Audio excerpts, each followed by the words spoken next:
Welcome back to Saturn Sirens. I couldn't figure out how to get my microphone to work, so I'm like kind of pissed now, but we're going to do it anyway. And we are going to talk about the 11th house, which is a really good house. So, Mary, take it away. Well, you look beautiful. So, the 11th house, it's the Aquarius house of the chart. So, Aquarius represent, I love this area of life. Usually they say this one is dharmic, meaning good karma, area of life. The 11th house represents your hopes and dreams, your friendships, society, and it's how you connect with people as a whole. It's also related to fame as well. Many celebrities have placements in the 11th house because it's a very public house. It comes right after the 10th house, and they're both very much connected, which we kind of talked about in the last episode, since the signs that rule these houses share a ruler. However, Uranus is the natural ruler of the 11th house. So if you have Uranus here, you're typically a humanitarian at heart, and you usually fight for a cause or several of them at some point in your life, and you've got strong humanitarian or Aquarian tendencies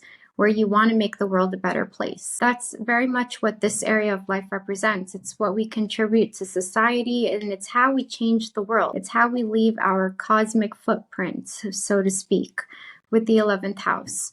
So it's a pretty broad area of life to cover, but obviously having different planets here is going to completely broaden it even more so. Whatever sign you usually have on your 11th house or the cusp is what you hope and dream and yearn for. So for example, I have Cancer here, and I've always wanted to have my own family. If you have Chiron here too, like myself, you're usually wounded when it comes to your friendships. You could have been ostracized. You could have ideas ahead of your time and they get rejected. Very much the Aquarian traits or themes that Aquarius people struggle with, or people who have strong Aquarius placements. If you have Libra here, you usually dream and yearn for partnership. Aries, independence. So usually the theme of that sign that you have in the 11th house is what you hope and dream for. And it also represents who we see as ideal friends. So if our friends as planets fall into this house, typically a good friendship, unless you have malefics here. If you have like Saturn or Pluto here, then you can have some issues when it comes to your friends, and you can just have a hard time making friends in general. So I'm curious to know what you guys have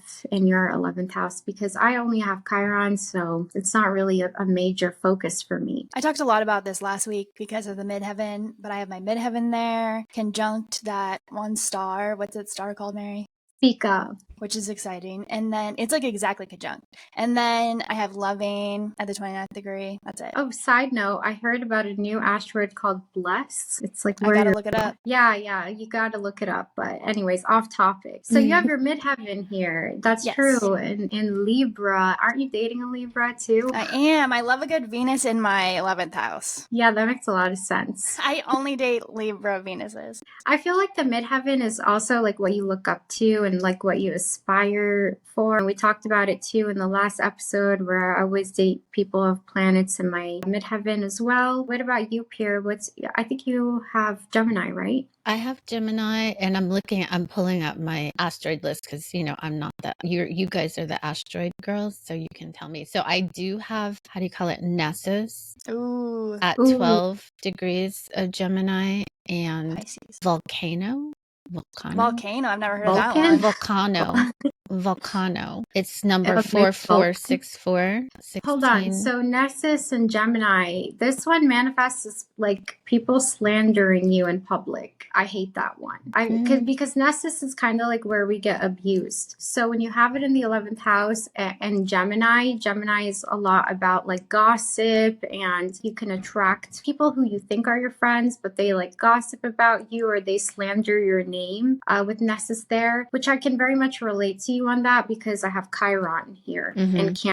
So I've kind of experienced similar themes there too. So kind of like malefics in the 11th house pretty much suck, but there is a silver lining due to the nature of this house, how much it's associated with good karma. So for example, with Chiron, even though I struggled a lot to fit in with society, the 11th house, I now use that to help people heal Chiron. Usually you can kind of turn it around, at least later in life. And it's also what you're remembered for, like the 10th house house, but it's more so how you're involved in society and how you network too. It also rules the internet, which a lot of traditional astrologers who don't use Uranus, I think they missed that in this house because it's like a more modern thing. We didn't have the internet back then. But this area of life traditionally now rules the internet. So connecting with people online, social media, if you have placements here, you're usually pretty active there, like Jupiter, for example. You can learn a lot through the internet, or you can even just have a good fortune in the internet, on the internet, or be having a social media presence. With Venus here, you can fall in love with friends, or you require somebody who you have a friendship with first in order to develop into something more than that. But pretty much any planet here is going to take on Aquarian traits. It's also a very idealistic house, so you are prone to idealism with planets here. The sun here is very fortunate too. Again, it can cause you to have humanitarian traits where you just want to make the world a better place. You usually want to stand up for social causes, and you're deeply bothered by the injustices of the world. The 11th house is pretty much straightforward because it's also what connects us. Since it's about the collective, it can be a pretty expansive area of life to cover. So let me know if I missed anything with this. So I have a friend, a close friend, who has the sun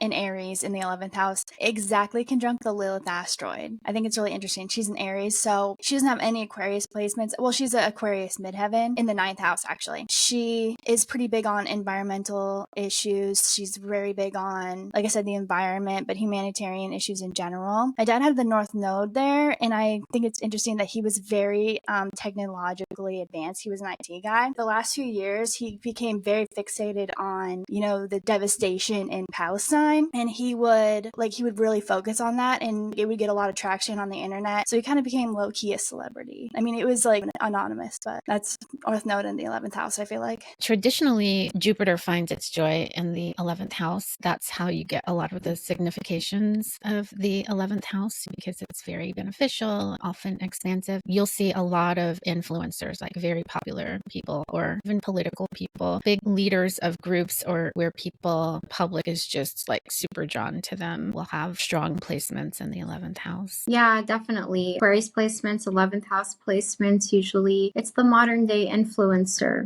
Also, I found too with Pluto here, sometimes they were like in the military, kind of like the 10th house or Mars. They were in the military, or they experienced... Yeah, Harry has that. And he totally rebelled against the royal family. I feel like that's very much Pluto in the 11th house. This is a very rebellious energy too, because of the nature of the 11th house. So it makes sense that it finds its joy in the 11th house, because the expansiveness. Also with the 11th house, like if you have Mars here, you can attract some competitiveness. You could fight with your friends. There's a big impact on your friendships. Feeling like you belong on this world, feeling like you belong in society, and how do you feel connected to humanity? Although the 12th house is really more so like the collective unconscious, I think that it's also the 11th house, and that's too how it ties into the internet and how we're all interconnected with the 11th house. It's very much like that generational energy in the 11th house, especially if you have generational planets there. Saturn, you can be very timid about going towards your hopes and dreams. You can feel unworthy of them, or like they're just not going to manifest for you. You can be pretty pessimistic, but usually it'll lead to mastery, so attaining your goals. It's also a lot about your goals. What do you want to accomplish in this life? What do you see yourself as? It's a futuristic energy and very progressive. Aquarius is about the future. So the 11th house is like, what do you aspire for? And the 10th house too. The 11th and the 10th house are kind of like two chapters of the same book. So they're very much connected, more so I think than the other houses of the birth chart. One thing My they boyfriend say has about Saturn in the 11th house in Cancer with Ceres, and he's nowhere near his Saturn return. He's very young. He's not timid about his dreams. He just takes them very seriously, and I think he takes his future family very seriously too. But I don't know if he has a lot of friends. one thing that they say about the 11th house is it's really the benefits that come from your 10th house activities. So that's how you look at the 11th, the 2nd, and the 8th, the benefits from the angular house before it.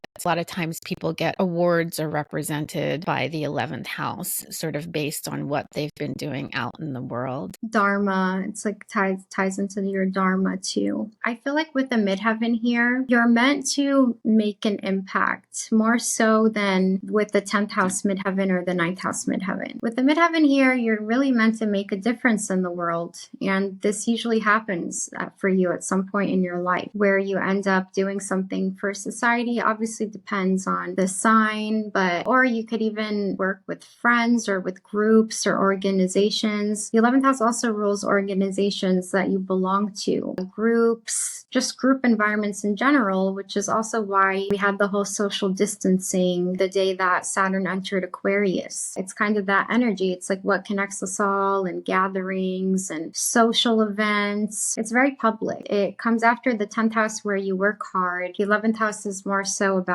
basking in that, like you were saying, Pierre, kind of enjoying the fruits of your labor. It's where your hopes and dreams come true. Yeah, so, it's your expression, your personal expression within the group, as opposed to your personal creative expression in the 5th house, which is more for you. And then in the 11th house, perhaps you're being creative, but with respect to your identity as part of the broader whole. So like you say, you're impacting more than just you. You're really focused on what's good for the broader aspect. We know I have my midheaven here. So and that's the hopes and dreams thing. I've been doing a lot of thinking lately about how all my life, my dream has been to be a part of a community, like a group that was doing something influential. I grew up very religious, so I always thought it would be, something religious or just something. I've always been attracted to humanitarian efforts and stuff like that. I've always just wanted to join a community and be a part of something influential. So that makes sense. Yeah, it rules community. Whereas the 3rd house is your neighborhood. The 11th house is a more magnifier, or wider range. So it's your community. And it's how we all feel connected to each other. And you possess natural influencing qualities. So you're a natural influencer, basically.